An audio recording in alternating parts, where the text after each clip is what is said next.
여러분, 혹시 이런 경험 있으신가요? 한때는 세상 전부였던 사람과 마주 앉아 찻잔의 온기마저 어색하게 느껴질 만큼 깊은 침묵에 잠겨본 경험 말입니다. 수화기를 들었다 놓았다 망설이게 되는 전화번호, 만나자는 약속을 자꾸만 다음으로 미루게 되는 이름. 우리 인생에는 뜨겁게 타오르다 재만 남은 관계도 있고 봄날의 아지랑이처럼 어느새 희미해진 인연도 있기 마련입니다. 오늘은 나이가 들수록 더욱 깊이 생각하게 되는 이 인간관계의 끝에 대한 이야기를 나누어 볼까 합니다. 모든 관계는 살아있는 생명과 같아서 시간이 흐르며 변화하는 것이 당연한 이치입니다. 하지만 때로는 그 변화가 관계의 끝을 알리는 조용한 신호일 때가 있습니다. 그 첫 번째 신호는 바로 대화의 실종입니다. 관계가 시작될 때는 서로에게 하고픈 말이 샘솟고 밤을 새워 이야기해도 아쉬웠던 시절이 있었습니다. 하지만 어느 순간부터 대화의 양이 눈에 띄게 줄어들고 어렵게 말을 꺼내도 어색한 침묵만이 감돈다면 이는 두 사람의 마음이 서로 다른 곳을 향하고 있다는 가장 분명한 증거일 수 있습니다. 더 이상 서로의 생각이나 감정을 나누는 일이 즐겁지 않고 의무감으로 느껴진다면 관계의 온기가 식어가고 있음을 인지해야 합니다. 두 번째 신호는 함께하는 시간을 피하게 되는 것입니다. 예전에는 억지로 시간을 내서라도 함께하고 싶었지만 이제는 상대방과 보내는 시간보다 혼자 있거나 다른 사람들과 어울리는 시간이 더 편안하게 느껴진다면 이는 관계의 무게 중심이 이미 다른 곳으로 옮겨갔다는 뜻입니다. 특히 상대방의 연락을 일부러 피하거나 만나자는 약속을 이런저런 핑계로 미루는 행동이 잦아진다면 더 이상 그 관계에 마음의 에너지를 쓰고 싶지 않다는 무언의 표현일 수 있습니다. 고대 그리스의 철학자 아리스토텔레스는 친구는 제2의 자신이다라고 말했습니다. 내 삶의 일부처럼 소중했던 사람과의 시간이 불편해졌다는 것은 관계에 깊은 균열이 생겼음을 돌아보아야 한다는 마음의 경고등입니다. 관계의 침묵이 길어지고 함께하는 시간이 줄어드는 것이 소극적인 신호라면 이제 우리는 좀 더 아프고 직접적인 신호들을 마주해야 합니다. 세 번째 신호는 바로 잦은 다툼과 해결되지 않는 갈등입니다. 물론 이 세상에 갈등 없는 관계는 없습니다. 오히려 건강한 다툼은 서로를 더 깊이 이해하게 만드는 계기가 되기도 합니다. 하지만 중요한 것은 그 갈등을 풀어가는 방식과 태도입니다. 매번 같은 문제로 부딪히고 싸움이 끝나도 해결되는 것 없이 감정의 앙금만 쌓여간다면 이는 관계가 건강하지 않다는 적신호입니다. 신뢰와 존중이 바닥난 싸움은 서로에게 상처를 입히는 소모적인 전쟁일 뿐입니다. 네 번째 신호는 세 번째 신호와 동전의 양면과도 같습니다. 바로 상대방에 대한 관심의 소멸입니다. 뜨겁게 다투던 시기를 지나 이제는 상대가 무엇을 하는지, 어떤 생각을 하는지, 아픈 곳은 없는지조차 궁금하지 않은 상태. 이것은 어쩌면 잦은 다툼보다 더 절망적인 신호일지 모릅니다. 분노는 아직 관심이 남아있다는 증거일 수 있지만 무관심은 마음이 완전히 떠났음을 의미하기 때문입니다. 처음에는 상대의 사소한 습관 하나까지 사랑스러웠지만 이제는 그 존재 자체가 내 삶의 풍경에서 희미해졌다면 우리는 그 관계의 의미를 다시금 곱씹어 보아야 합니다. 톨스토이는 그의 소설에서 행복한 가정은 모두 엇비슷하고 불행한 가정은 제각기 다른 이유로 불행하다라고 썼습니다. 관계가 불행해지는 이유는 여러 가지지만 그 끝에는 결국 무관심이라는 차가운 그림자가 드리워져 있는 경우가 많습니다. 관심이 사라졌다는 것은 더 이상 상대방과의 연결을 유지하고 싶은 마음의 끈이 놓아졌다는 뜻입니다. 우리는 인생의 어느 지점에서 예전에는 소중했던 것들이 더 이상 의미 없게 느껴지는 순간을 맞이하곤 합니다. 그것은 누구의 잘못이라기보다는 시간의 흐름 속에서 각자의 길이 달라졌기 때문일 수 있습니다. 끓어오르던 감정도 애틋했던 마음도 세월 속에서 빛이 바래는 것은 어쩌면 자연스러운 일인지도 모릅니다. 다만 중요한 것은 이 무관심의 신호를 애써 외면하지 않고 솔직하게 마주하는 용기입니다.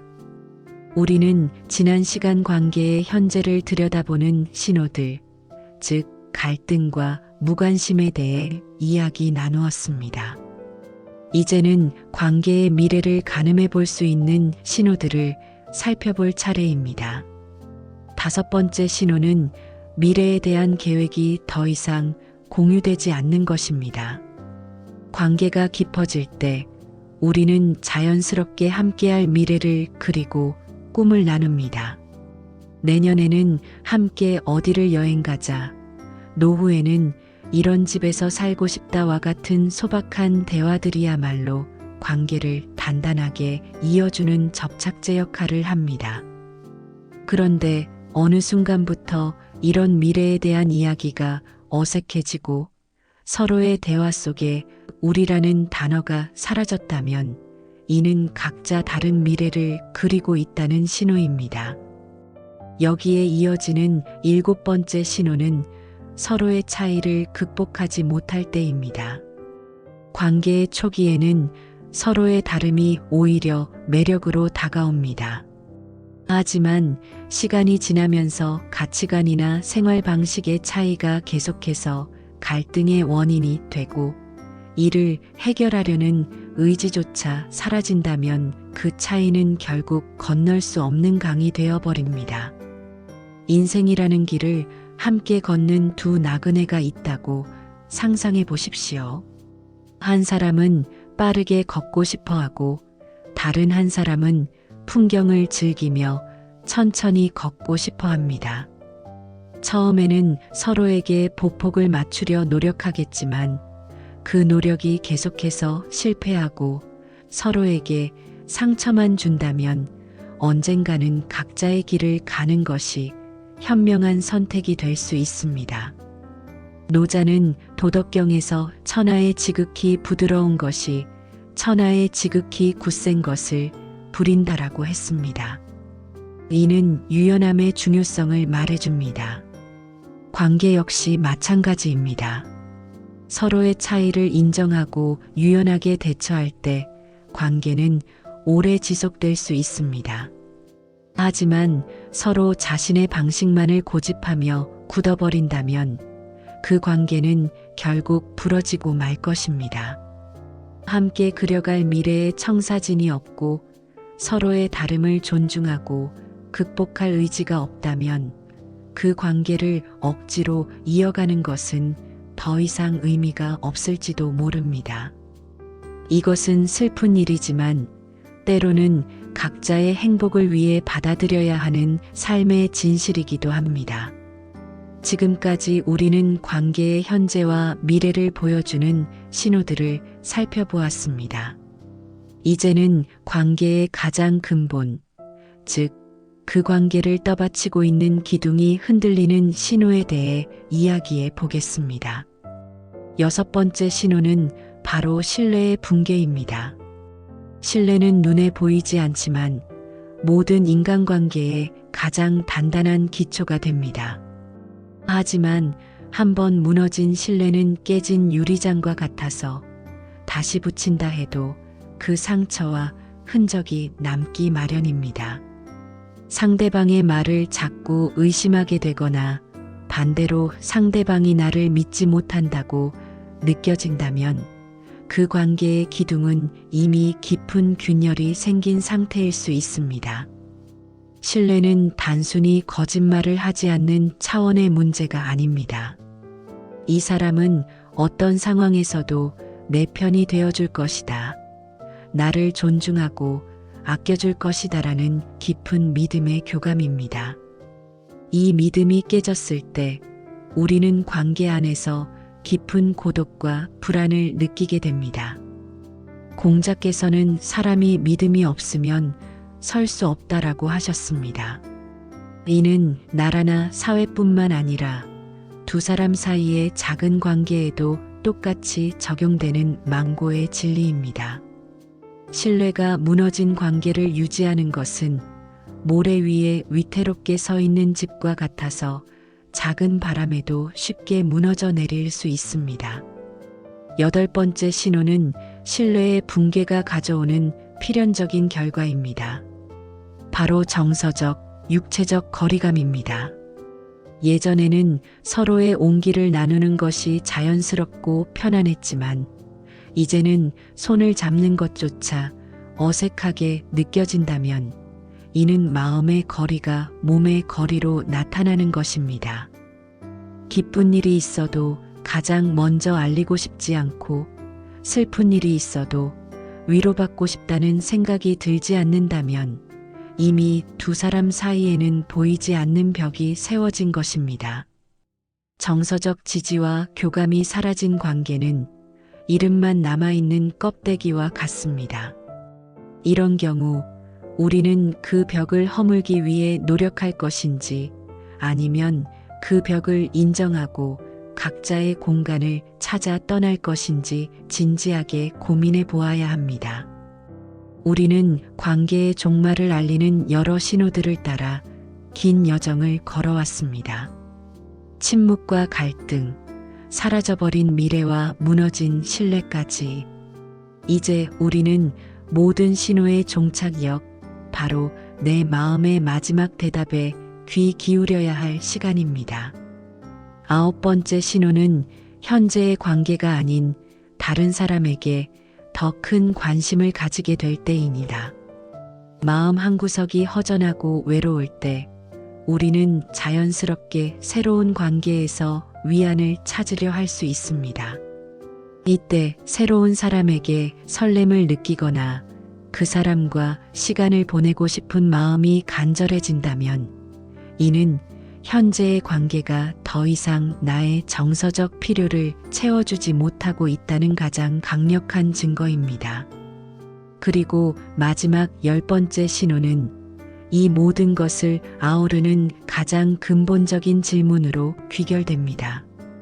바로 나는 지금 이 관계 안에서 행복한가입니다. 관계는 기본적으로 우리에게 기쁨과 평안, 행복을 주기 위해 존재합니다. 하지만 언제부턴가 그 관계가 나에게 불행과 고통, 상처만을 안겨준다면 우리는 그 관계를 계속 유지해야 할 이유에 대해 자문해 보아야 합니다. 물론 인생에는 의무와 책임도 중요합니다. 하지만 나 자신의 행복을 완전히 소진시켜가며 지켜야 하는 관계가 과연 누구를 위한 것인지 우리는 깊이 성찰해야 합니다. 독일의 철학자 헤르만 헤세는 새는 알에서 나오려고 투쟁한다. 알은 세계이다. 태어나려는 자는 한 세계를 깨뜨려야 한다. 라고 말했습니다. 때로는 우리도 익숙하지만 더 이상 행복하지 않은 낡은 관계라는 알을 깨고 나와야 할 때가 있습니다. 그것은 고통스러운 투쟁일 수 있지만 새로운 세상으로 나아가기 위한 용기 있는 선택이기도 합니다. 이 10가지 신호들은 관계를 무조건 끝내라는 경고장이 아닙니다. 우리 자신과 관계를 정직하게 돌아보고 앞으로의 방향을 지혜롭게 결정하라는 마음의 나침반입니다. 관계를 되살리기 위해 노력할 것인지 아니면 서로의 행복을 위해 아름다운 이별을 택할 것인지, 그 어떤 결정을 내리시든 부디 여러분 자신을 가장 먼저 아끼고 사랑하시길 바랍니다. 오늘 우리는 인연의 끝이 보일 때 나타나는 여러 가지 신호들에 대해 이야기를 나누었습니다. 어쩌면 조금은 아프고 무거운 주제였을지도 모르겠습니다. 하지만 익숙함에 속아 소중한 내 마음을 방치하는 것보다 용기를 내어 관계의 민낯을 마주하는 것이야말로 진정으로 나를 사랑하는 길일 것입니다. 모든 만남에는 끝이 있고 모든 끝은 또 다른 시작을 품고 있습니다. 억지로 붙잡고 있던 끈을 놓았을 때 비로소 새로운 바람이 불어올 수 있는 법입니다. 여러분의 모든 관계가 평온과 행복으로 가득하기를, 그리고 어떤 선택의 기로에 서 있든 가장 지혜로운 답을 찾으시기를 진심으로 기원합니다.